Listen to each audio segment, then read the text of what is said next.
What's up, fellas? Welcome to, we made it, a whole third edition this week of Wake Up Mintzy, presented by the fine folks of Dude Wipes. And also, big shout out to Stella Blue Coffee. Best coffee in the game. Only way to start the show.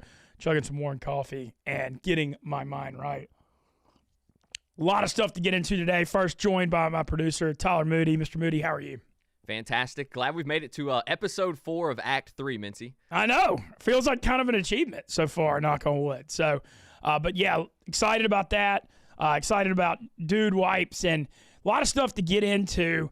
But we're going to start with today. If you've never checked it out before, it's the first Thursday night, I believe, history of Rough and Rowdy with Barstool by rnr.com. 20 fights, beautiful ring girls, Dave and Big Cat back on the call. It's live from Providence, Rhode Island tonight. And I actually went to the one that was in Providence in December. And Moody, it's the former Dunkin' Donuts Center, packed full of stoolies.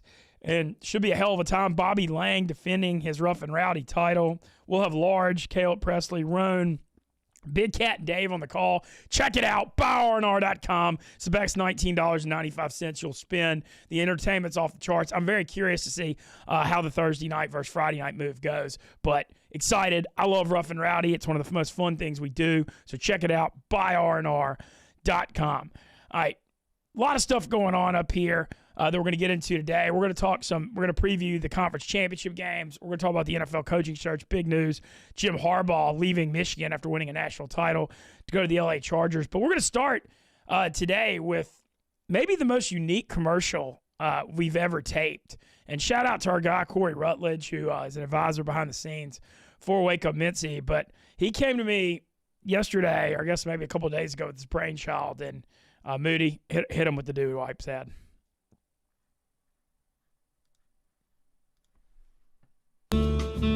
What's up, fellas? As y'all know, it's been a hell of a messy year. And the only thing messier than my online history are my big old fat sweaty dumps. That's why this season, I only trust Dude Wipes to handle my Mississippi mud pies. Oh, Mintzy, you're cooking now. Ooh, wait. When you're hot, you're hot.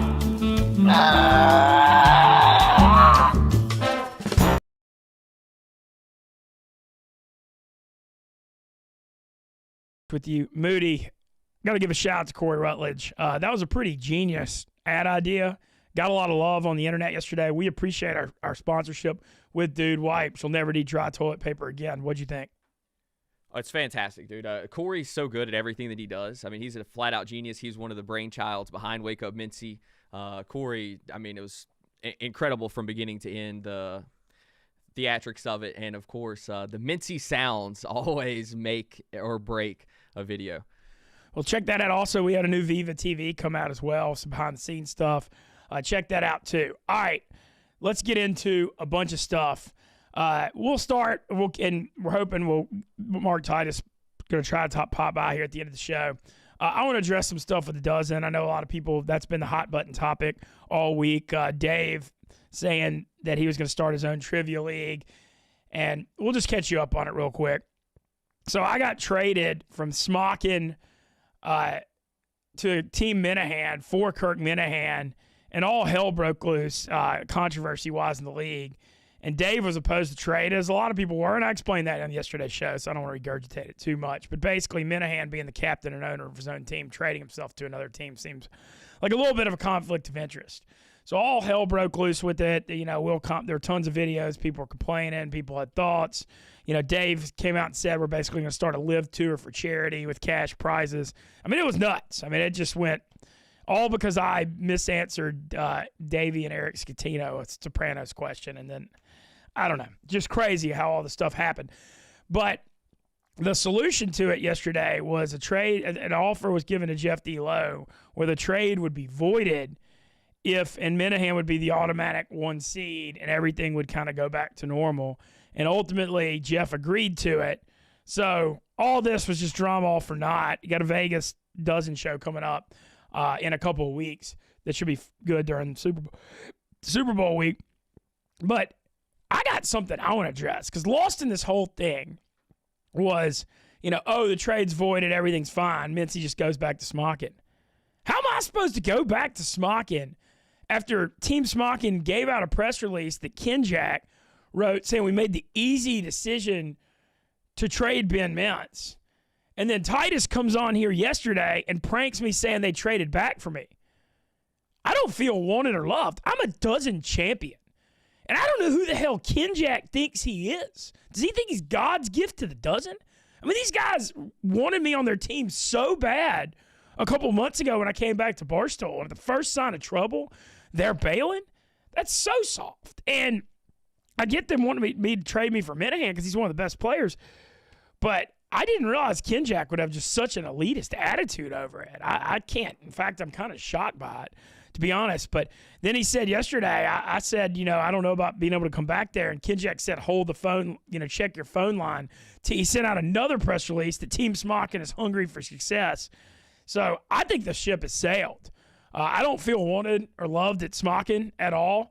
And, I like Titus, don't get me wrong, but, I'm getting pranked on my own show about it, and Kenjack's openly saying he doesn't want me. So I don't know what the hell my future is in the dozen, but people forget I'm a champion. And that's really, we'll get more into this with Titus, but I just feel like all this drama ended up for naught with Minahan going back to his team and all that stuff. But, how am I supposed to go back to Smockin after they basically said we don't want you? And I don't feel wanted. So that's just how I feel about it.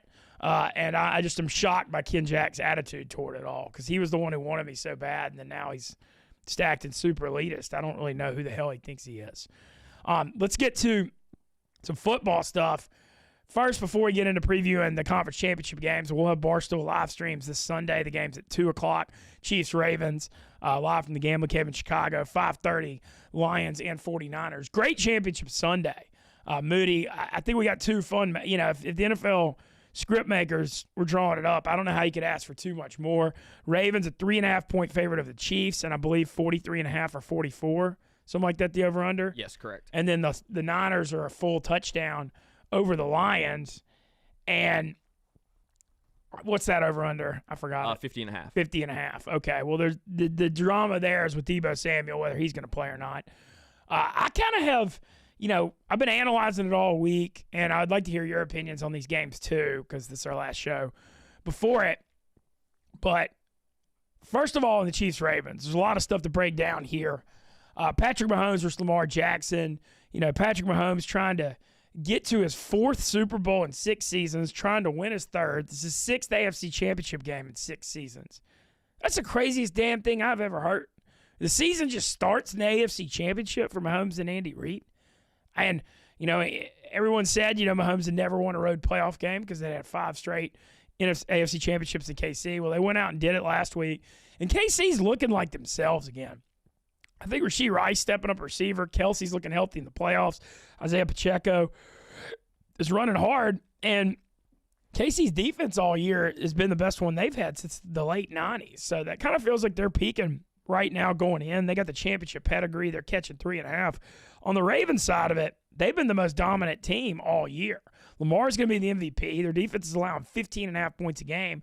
And you look at that Houston game last week, 10-10 at the half. They come out and beat the hell out of them in the second half. Outscoring 24-0, outgained them like 8-1. I see why the Ravens are favored by 3.5, but I'll go ahead and just tell you, I ain't going against Patrick Mahomes as an underdog here. I'm not doing it. I know Lamar's had a great year and the Ravens have a great year. I'm not discounting anything they've done. I'm a big Todd Monken fan, their OC. I think he should be getting a look as a head coach. Ravens have home field. There's a ton to like about this Baltimore team. But I just don't want to go against Patrick Mahomes and Andy Reid. Period. And you're getting 3.5. I think this is going to be a close game that can go either way. But when it comes down to the end of the game, I trust Patrick Mahomes more than I trust Lamar Jackson with the game on the line. And I think the Chiefs are going to go on the road for the second week in a row. They had the tough win in Buffalo last week, and I think they're going to get it done here in Baltimore. Moody, what you think? Honestly, you stole a lot of my thoughts right there. I feel the exact same way. I think this has a chance to be a classic, though, as many of the Mahomes games have been in the AFC playoffs. He's just been there, done that way too many times recently. He's the most talented player I've ever watched touch a football. Really and truly, he's elite as it comes. Don't get me wrong, Lamar Jackson, incredible in his own right, but I think this Chiefs defense will probably have the correct game plan coming in. I think this will be a lower scoring game with Mahomes making some plays late that push the Chiefs over the edge. They get the win. I definitely like Chiefs plus 3.5. You give me 3 and a hook. I'm going to be on the Kansas City side in this one. So give me the Chiefs, and I think their defense shows up. I also like the under in this game. I know a lot of people will be expecting points. You've got, this year's MVP, former MVP, 2 elite quarterbacks. They're expecting points. I'm expecting a defensive battle early on with Mahomes making some plays late. Look, I think it's going to be a hell of a game. It's a heavyweight fight. Lamar Jackson said as much. I know Lamar wants to make the Super Bowl more than anything because you look at his career. I mean, he's about to be a 2-time MVP winner, and he's done everything but get to the Super Bowl. So we'll see if they can do it here. Also the wild story, with Jim Harbaugh winning the college football national championship at Michigan, and his brother could win the Super Bowl in the same year. I mean, we all remember the Harbaugh Super Bowl when they played and the lights went out in New Orleans in 2012. But, Moody, that would be crazy if the brothers won the Super Bowl and the national championship in the same year. But they got to go through the Kansas City Chiefs, which is way, way easier said than done. And, something I know everybody's been on the Chiefs' case about how the offense looked all year, but I think it's looking better. I feel like they're playing a little better. Well, listen, think about this. They have multiple games early in the season that if they just catch one pass, the game goes differently. I mean, they had multiple drops, multiple small mistakes that cost them games early on in the season. Correcting those has really helped their offense. Rashee Rice has obviously blossomed here at the back end of the season. It's just a couple small mistakes made them look worse than they actually were. Outside of that, this is still an elite Kansas City team. Travis Kelce's still the same guy. Rashee Rice has come along. Isaiah Pacheco is one of the best running backs in the league. I don't think people understand how good Isaiah Pacheco is. And then, of course, you've got, in my opinion, the greatest quarterback of all time, a first-ballot Hall of Famer right this No doubt about it. Right this second, he's already a first-ballot Hall of Famer. So I just don't know. It's kind of like betting against Brady. You didn't want to bet against Brady. He's the new Brady, right? He's the guy. Him and Andy Reid are Brady and Belichick at this point. I agree. So I'm going with the Chiefs in that one. The late game, look, before we hit it, the Lions are America's team right now, right? I mean, they got to be. Yeah, I would say so. I mean, what a story. Getting back to the NFC Championship for the first time in, 32 years? They lost to the Reds. When they were the Redskins, the Washington Redskins in 91? Something like that. That was the last time they were here. And now they're back. And Dan Campbell, what a story to turn this thing around. And Jared Goff and they got a lead offense led by offensive coordinator Ben Johnson, who's going to be coaching in either his last game in Detroit or second to last if they make the Super Bowl. Monroe St. Brown, one of the best receivers in the NFL. They got a good running game, good pass rush with Aiden Hutchinson, yada, yada. However, I've been thinking about this game all week. I know a lot's been made about Deebo Samuel's shoulder and whether he'll be healthy or not. I feel like he doesn't have any structural damage, so I think he's going to try to go. Moody, I hate being this guy that just rains on people's parades, but I feel like the Niners won this close game last week. Everybody's pulling for Detroit. Detroit feels public. I think the Niners may come out and beat the crap out of them. I don't trust Detroit on the road. I don't think they're the same team away from that dome. And if Deebo goes especially, which we don't know on Thursday, but I think the Niners are too much here. What do you think? Feels way too obvious to me. San Francisco's the right side. Vegas is trying to tell you they've got them at 7. You just said the perfect point. This is not the same Lions team when they're on the road. I am worried about Deebo playing. Last time, 9 catches, 190 yards, and a tutty. He is an X factor in this game. San Francisco needs him out there. Even without Deebo Samuel, though, I think they can beat the Lions. I like San Francisco in this spot. 7 points is a lot, but I actually think there's a chance this could be a blowout. Look, I do too. And I think it's a spot where it sets up really good with the Niners struggling last week with Green Bay and then Detroit covering and Detroit being America's darling. I feel like Detroit might end up being a little bit of a public side here. Do you have any opinion on the 50.5? I don't feel like I have a strong one. I would probably take the over. I'm probably going to stay away from it. I like the under in the Chiefs game, and I like Kansas City. I'm 20 games over 500 this season, so I've had a pretty good year picking football. We did a football show every Friday, gave out 6 or 7 picks every week, so I've had a pretty dang good year. Not quite as good as baseball season, but But I've been pretty spot on the majority of the season. I do like Kansas City under. I like Chiefs plus 3.5. I like 49ers -7, but I don't love it. I like it. I don't love it. And then if I had to choose, I'd probably go over 50.5 as well. So we're thinking Chiefs-Niners rematch from 4 years ago, that Super Bowl, which was a hell of a Super Bowl. I mean, the Niners are leading. I remember they were up 20-10 with 6 minutes left, and the Chiefs scored 3 touchdowns in the final 6 minutes to win 31-20. 4 years later, I believe we're getting a rematch in Las Vegas. Look, I'd be happy to be wrong and Detroit win. I mean, I think everybody wants to see it. Don't get me wrong. If I lose money, I lose money. God knows it's happened before, but my instincts, Niners and Chiefs. We'll stay with the football talk here for a minute because we're going to talk about the NFL stuff. Jim Harbaugh had been rumored to be wanting this LA Chargers job for a while. I mean, I remember hearing this rumor a month ago where I heard this crazy rumor that was Harbaugh to the Chargers and Brian Kelly from LSU to Michigan. Obviously, I don't think at this point Brian Kelly's going to Michigan. Michigan already kind of announced Sean Moore. They have to wait a week to give him the job, but he's the obvious coach in waiting here. He did a good job getting through, when Harbaugh suspended those 3 games. He beat Ohio State. He beat Penn State. I mean, you just won the national title. It seems very obvious he's going to be the guy on the Michigan front. I believe we have Dave Portnoy. We have a video of Dave reacting to Harbaugh leaving Michigan.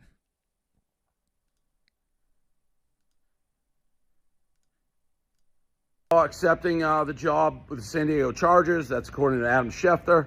Listen, I was holding out hope that Harbaugh would be back.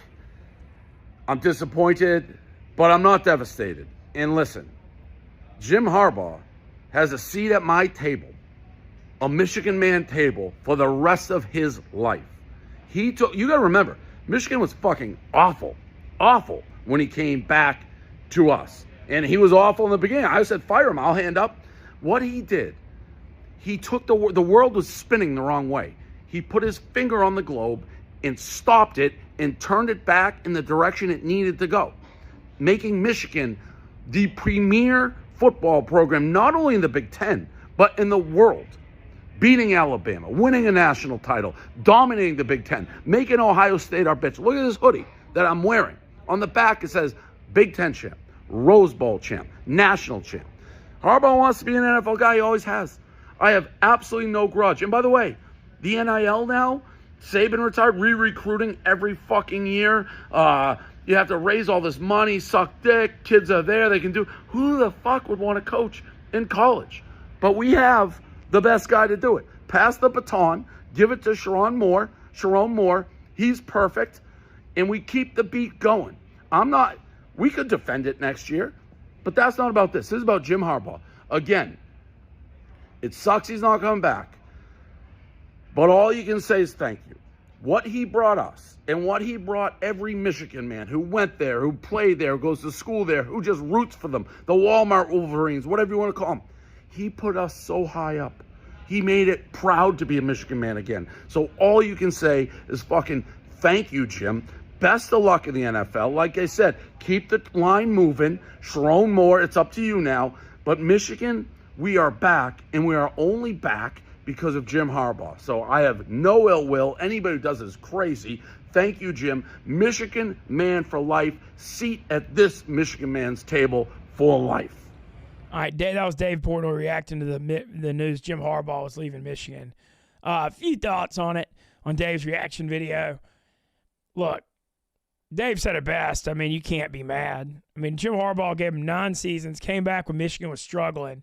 And the knock for the first 6 years or whatever was he couldn't beat Ohio State. He ended up 3-5 versus Ohio State. They didn't play in 2020 because of COVID. The last 3 years, he goes 3-0 against Ohio State. He wins 3 Big Ten championships. He makes the playoffs all 3 years, and ultimately wins the national title this year. Moody, with everything that happened to Michigan, with the sign stealing scandal with Connor Stallions, the Big Ten's expanding. They got a way tougher schedule next year. And that's not even the point. This is the exit point. Look, Harbaugh's a Michigan man, but he gave him 9 years. He won the last 3 Big Ten titles. He beat his arch rival 3 times, and he ultimately got the goal of bringing them back for the first national championship since 1997. I can't blame him in the least here for leaving. And college football's changed with all the NIL stuff. There's more on the coaches. Plus, I'm sure he's sick of dealing with the sign-stealing scandal. He came, he saw it, he conquered. It's time to get out of there to the next thing. And, I think Dave realizes that. Is my thoughts. Yeah, Dave obviously realizes that. And look, the most important point, it's the perfect time for Harbaugh to get out of there before they the NCAA finds something and they actually get in trouble and like some sanctions hit them. You know, good time to get out of there now. Go out on top. And then once you're out, you're in the NFL coaching. You've already got a job. There's no like mud on your tires, you know, so you're good. I think it's the perfect exit point for Harbaugh. I still think it's crazy that you have a team that was accused of cheating and then goes on to play in the national championship game. It's really a wild story that just kind of people forgot about at the end of the year. It felt like it was wild. My thing, look, I know so much was made of the sign stealing scandal, and I know they went to an extreme level on it.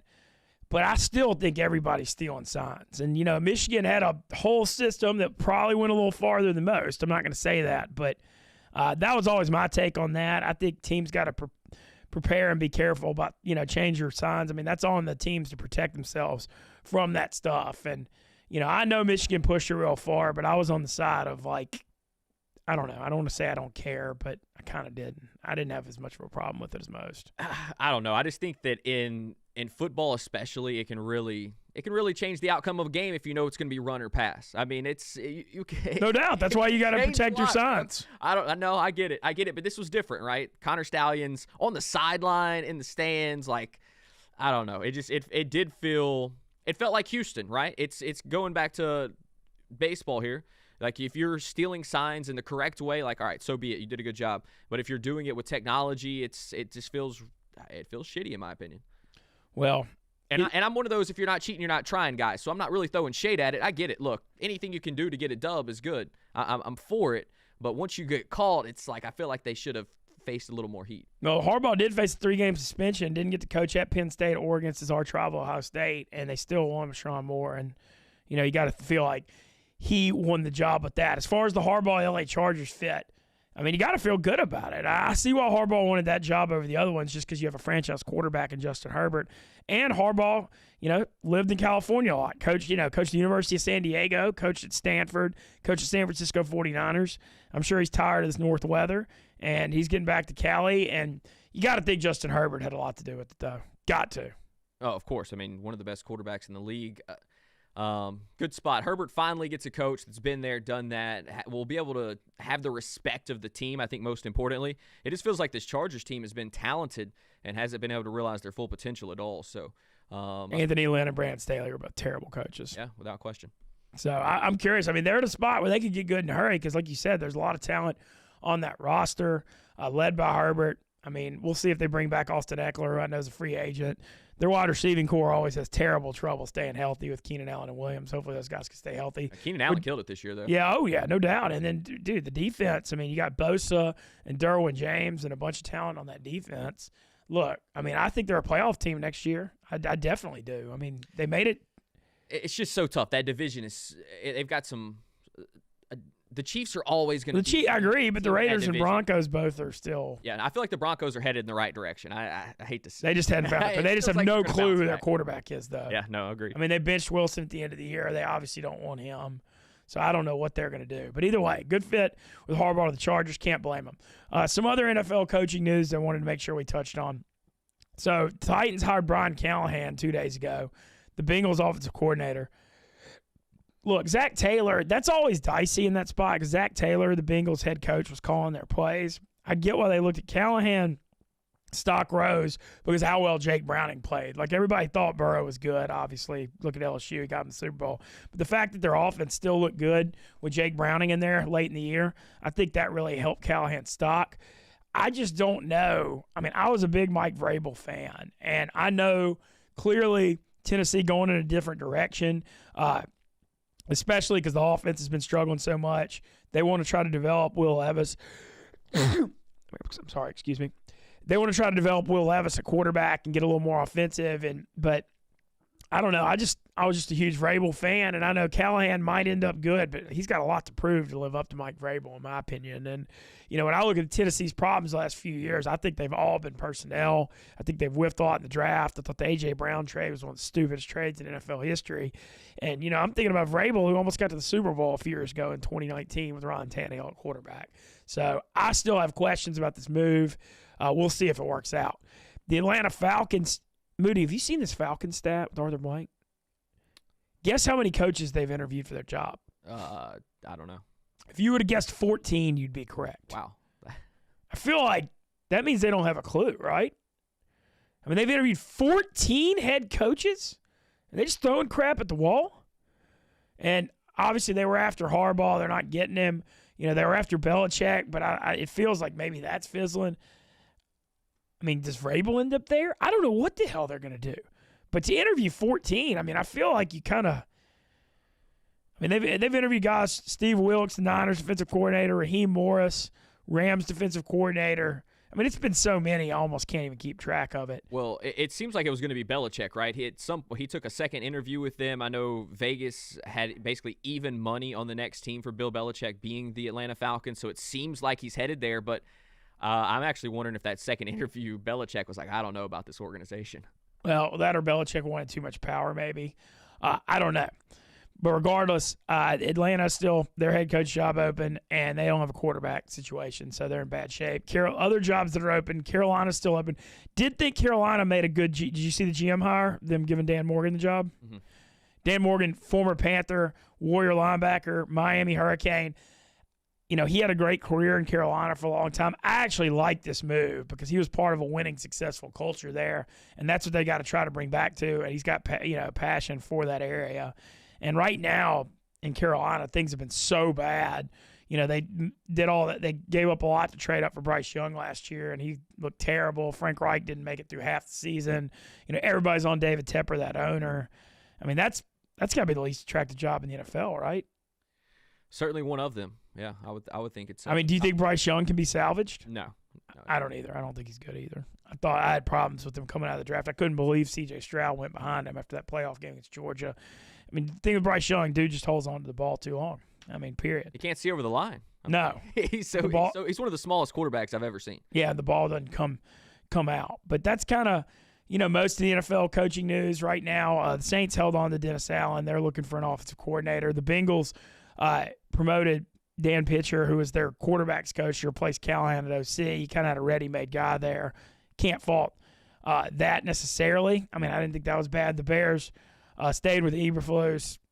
I mean, they got rid of Lou Getsy, the offensive coordinator. You know, I know a lot of people are happy about that in Chicago. Do you think the Bears take Caleb Williams? Because I do. Yeah, I think they have to, right? It's not so much that Fields is a bad quarterback. It's just that rookie contract is so important, right? Whenever you're able to have a – and I don't know that Williams is going to be drastically better than what they have right now with Justin Fields, but the money that you're going to have to give Fields next year, moving forward, versus what you're going to be paying on a rookie contract to Williams, that's just – I mean, that's the no-brainer in my opinion. I think so too. I mean, you look at Fields is going to be entering his fourth year. He's going to have a fifth-year option after that, and then be looking at big money. And whereas you get Caleb Williams cheap, and Williams is a better passer. And I'm a Justin Fields fan. I think he's good, and I think if he gets in the right system, he could be successful. And I've been on the record being concerned. I don't want Atlanta to trade for him because I think he'd be really good on that turf with Bijan Robinson running RPOs. But I think in this spot, if you're the Bears, how do you not take the quarterback? In Caleb Williams, the one pick, and you get him on that rookie contract, you could build around it. I think it's a no-brainer. And how bad is Carolina feeling right now watching the Bears? You know, they could have Caleb Williams. Brutal. And knowing you could have either had Stroud or potentially had Caleb Williams coming in this next season. I mean, that's Stroud, the Bryce Young over Stroud, that's a decision that's going to haunt your franchise 10 to 15 years. I got to ask you real quick about the Saints. What are they going to do at offensive coordinator? There's a lot of talk about that right now. They were looking at the Bengals quarterback coach who got the job. They've interviewed Zach Robinson, the quarterback coach and pass game coordinator of the Rams. I think that's interesting. In the building, they've been looking at Ronald Curry, who was the receivers coach and quarterbacks coach. He's kind of well thought of. You know, there's a lot of talk that John Gruden's going to be on the staff next year. I don't necessarily want him as OC. I just don't feel like those Gruden teams just never ran the ball real well. It was just all short passing game. And I feel like that would almost just be hiring a guy just to make a name pop. But I guess I'd say I want Robinson, the Rams quarterback coach and pass game coordinator off the McVay tree. Right now, I think would be my choice. But, I mean, either way, they got to change it up. I'm glad Carmichael's out. The culture still concerns me, though, down in New Orleans with Dennis Allen. Obviously, we all saw Jameis go rogue running that touchdown play at the end against Atlanta, which I didn't have a problem with, but I just feel like that's not a good sign for Allen. And I've heard a lot of stuff that, you know, a lot of people don't necessarily love him on the team down there. So we'll see what happens in New Orleans. But that's most of the coaching news. I don't expect, like I said, Michigan, I expect to hire Sean Moore. And, you know, a lot's been made of the LSU, Brian Kelly stuff to Michigan. But Moody, I can't see it. at this point. No, I don't think so either. And, you saw LSU. My guy, Joe Sloan, got promoted to offensive coordinator. Congrats to Joe. Good friend of the program. Pretty awesome. He was quarterback's coach for Jaden Daniels the last 2 years. Helped develop him into a Heisman Trophy winner, well-deserved. And they hired Blake Baker from Missouri to be their offensive coordinator. So it's wild. They were Louisiana Tech offensive and defensive coordinators from our radio station. Was covering Tech 7 years ago. And now they're at LSU. So I guess we've all come up here a little bit in life from those days in North Louisiana. That's for sure. I will say, though, the biggest thing, like I said, this weekend is the conference championship games. But I do want to reiterate, I don't know if we're going to be able to get Titus by here in time. Right? We can chat with the chat. I know let's do it. I know we talked about potentially, giving Chad a little play here. So Ken Jack actually just responded that he says, when I say, let's chat on the phone line, saying let's chat. So maybe he's saying all is not lost for me and Team Smockin. I thought he meant when he said keep your phone line open, I was gone. So maybe all is not lost. And speaking of the dozen, actually, let's air the Jeff D'Lo resolution of this trade, just for people that are following.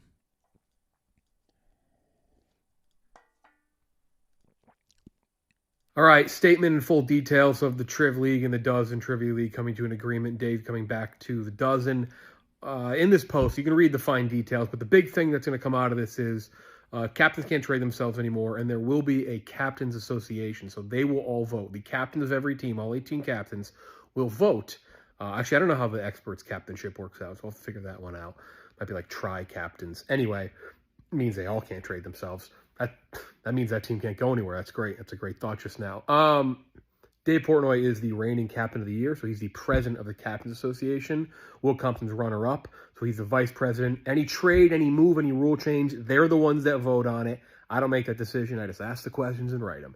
Glad Dave is back. If you're a fan of the Lions, 49ers, Ravens, and I almost forgot who made it, the fucking Chiefs.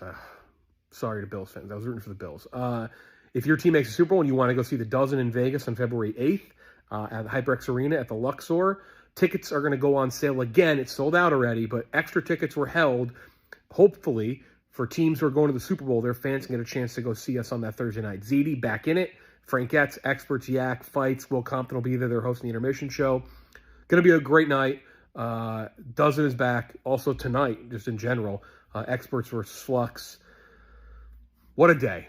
What a day in the what an incredible monumental agreement in the fake trivia league world. All right, we're back. So Jeff was just summarizing it up.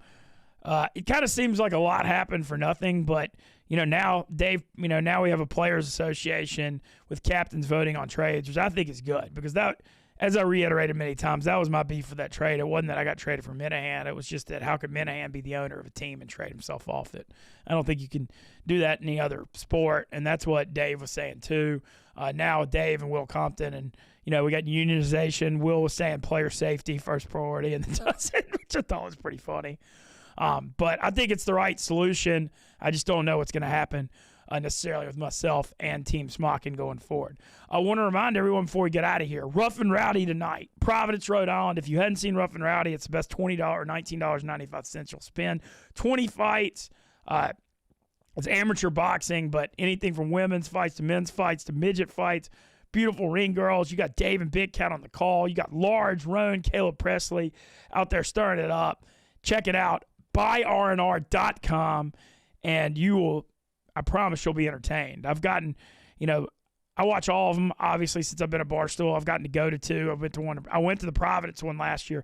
And I'll tell you the thing about Providence, man. Moody, Stoolies were out, man. It was packed. The atmosphere was electric last December, and I expect the same thing tonight. A rare Thursday night Rough and Rowdy. BuyRNR.com. And as always, I want to thank our presenting sponsor. Hang on. I think we got to chat with the chat. Yeah, let's do it. They're trying to talk. Let's talk to I chat. think you're selling the people a little No, short. I know. Let's talk to the chat. I think you are. I'm not trying to sell the people short. I think you got to give them a little bit. I want to give the chat. All right, Look, I want to add chat into the show. Look, the thing with Wake Up Mintzy, we're evolving. We've gotten cut a little short in the last couple of seasons due to some misunderstandings, and so we want to give the people what they want. So let's talk to the chat. Yeah, first off, chat needs to realize we are on a about 70-second delay with everything going on. So, everybody wants to know why we're not in the kitchen anymore, and I think they probably need to understand that was because of some mishaps, right? Well, okay.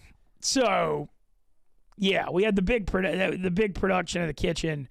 So basically, here's the State of the Union on Wake Up Mintzy. First of all, we're thrilled to have Dude Wipes as the presenting title sponsor. That's a great step in the right direction. We've got Moody as our Tyler Moody, who I go back to 2016 with, back to Shreveport days, who's worked together as my co-host at Shreveport, worked with me on ESPN Baton Rouge, and now here. Moody's my guy. I mean, my foxhole guy is Moody. So Moody's our producer.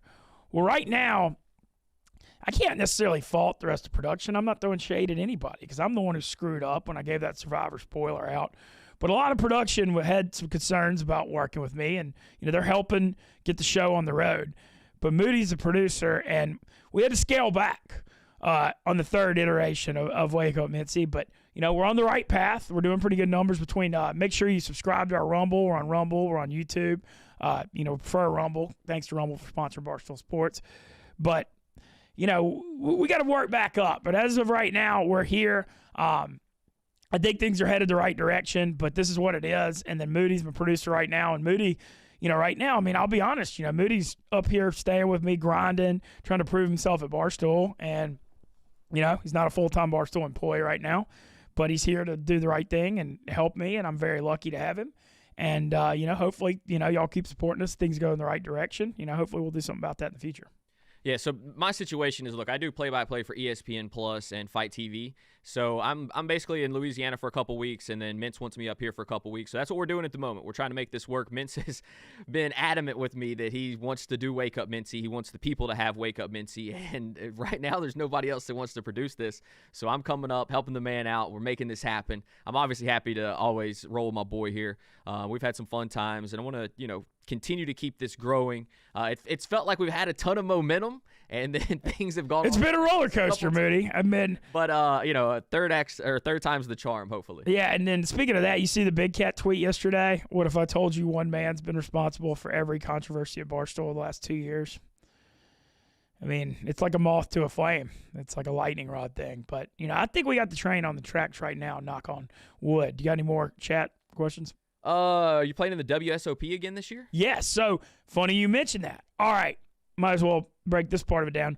Once Moody's gone from this trip, we're going to work on building the YouTube channel. That's Wake Up Mintzy. Obviously, watch Rumble. Oh, yeah, and our Rumble. We've got a Rumble channel, Wake Up Mintzy on Rumble.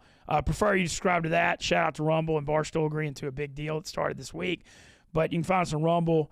Support us there as well as YouTube across all platforms. We're on our link tree. But we're going to have some poker content coming your way. I'm going to bring back some interviews. And I am going to play the WSOP main. That's July 4th week. That's a week we're out of the office. I've got some other poker trips planned. I'm going to play Run Good Tunica and Run Good KC, little smaller events. And might play World Series of Poker Cherokee, North Carolina. And then also, Moody, what's pretty cool about living in Chicago? 2 World Series of Poker circuit events are here. Horseshoe Hammond, Indiana, and Grand Victoria in Elgin. And the Horseshoe Hammond one is early March, and the other one at Grand Victoria is main event's the weekend of April 13th. I got the main event of the second one on my calendar. I got a wedding in NOLA on the first one. My calendar's looking pretty. The Mintzy Tour, it gets kind of wild in the spring, Moody, as you know. Speaking of that, too, I'm super fired up. We'll have this on my Twitter at Stool Mintzy. I'm riding in Crew of Ferret next Saturday in New Orleans. People are going to laugh their ass off at this. I got a text last night that it looks like I'm going to be on Juvenile's float. How funny is that? I mean, that's a wild one. But yeah, Crew of Ferret, and then at the end of it, they got Shorty Girl with Juvenile and Nelly. Are you going to be rapping any Juvenile songs? Absolutely not. I will not be rapping any Juvenile songs, but that is pretty cool that I'm going to be on Juvenile's float. I'll be getting a lot of footage of that, and then Shorty Girl right after with Nelly and Juvenile. Trombone Shorty, awesome lineup at Mardi Gras World. We're going to have some ticket giveaways on my Twitter. I'm kind of got a deal with them where I'm helping promote it. And so, look, I'm waiting on – I'll be pushing that real hard after Rough and Rowdy, but today we got to support Stool and buy rnr.com. Yeah, hey, look, chat wants a fast banana. Is there a banana out here, you think? You think I can go find one real quick? I'm happy to do it, but I don't really know where one is. All right, well, you try to wrap things up here, and then I'm going to see if I can find one real quick. Okay, now Ken Jack tweet. This is reaching out. I'm not going to assume when Mintzy is ready for a call. I'm saying call up when he's ready because I'll drop what I'm doing to answer. So maybe the ship isn't done with me and Team Smockin. We will see. We got Moody sprinting around the office looking for a fast banana. Chat, we're going to keep interacting with you. We appreciate it. And just once again, reiterate, buyrnr.com. We've got streams this weekend for the AFC and NFC championship games. Gosh, I just still can't believe the Chiefs and Mahomes are 3.5-point underdogs. That's pretty freaking wild. We've got a good all-day lineup, too, on Barstool now with, Wake Up Mintzy. We got Mostly Sports coming right after with Titus and Walker. We got Pick Central at 11 Eastern, 10 Central. We have Barstool Radio. Then we have the Yak and Healthy Debate, so with Rico. So I kind of like the lineup we're building. Wake Up Mintzy is going to continue to be Tuesday, Wednesday, and Thursday. Right now, like I said, because of Moody's situation, Moody calls games for ESPN3 in Louisiana. He also calls MMA stuff, and he's not a full-time Barstool employee. So we're going to kind of be 2 weeks on, 2 weeks off, where Moody's able to give us 2 weeks a month up here for the time being. No luck finding a banana? No luck finding a banana, unfortunately. Well, we do have one thing to do. I think it's about time to we have an occasion to celebrate, Moody. Yep, let's do it. Look, I mean, it's obviously been a hard road for Wake Up Mintzy, so we're going to have to – I feel like the occasion, we've gotten through 4 whole episodes. We've gotten through, I guess, a week and a half of Act 3. Seems like a good time to celebrate because there's been a lot to not celebrate in the history of Wake Up Mintzy. So, we're lucky to have a great sponsor in Dude Wipes, but – Moody, we got through 2 weeks. Cheers.